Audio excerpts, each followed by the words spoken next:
Aiza Sigera may banat kay Kim Chiu matapos kutyain si Reza Maydizon.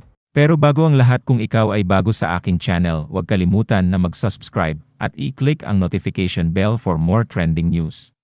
Tila mainit pa rin na pinag-usapan ngayon sa social media ang naging biro ni kapamilya actress at It's Showtime host na si Kim Chiu patungkol sa child star na si Reza Maydizon.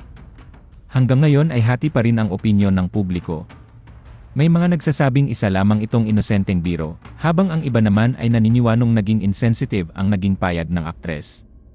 Matatandaan na nag-ugat ang kontrobersya sa segment ng Laro-Laro Pick sa It's Showtime.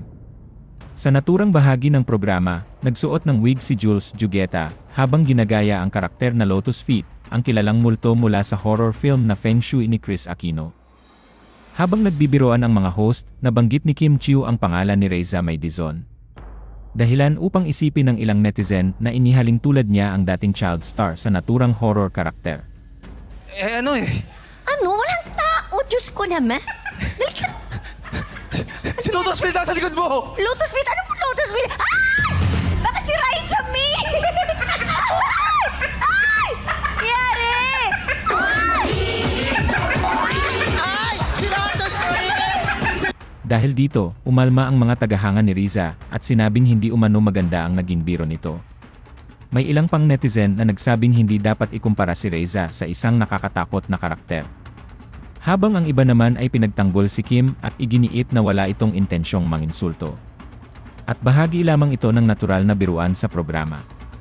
Habang patuloy ang mainit na diskusyon online, nagsalita na rin tungkol sa isyo ang singer at aktor na si Ai Sigera sa isang panayam. Inamin ni Ai Sigera na hindi niya napanood ang mismong viral video. Kaya hindi niya alam ang buong konteksto na nangyari. Gayunpaman, pinayuhan niya si Kim na maging sensitive. Anya, I think it would be better if we are one more sensitive of people. Hindi lingid sa kaalaman na marami na malapit si Ai Sigera kay Reza dahil pareho sila naging bahagi ng Eat Bulaga, kung saan una nakilala si Ai Sigera bilang isa sa mga original child star ng Little Miss Philippines.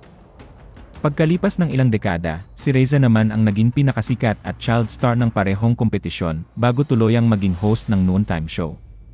Samantala, marami nga ang sumang-ayon sa kanyang sinabi at iginiit na sa panahon ngayon ay malalagang maging sensitive sa mga salitang binibitawan, lalo na ng mga public figure na may malaki influensya sa publiko. Ngunit meron din nagsabing hindi raw dapat husgaan ang naging biro ni Kim kung hindi pa napapanood ang buong segment, dahil ayon sa kanila, ay nabigyan lamang ito ng maling interpretasyon matapos putuloy na ikalat ang maikling bahagi ng video. Samantala, nananatiling tahimik sina Kim at Reza sa issue.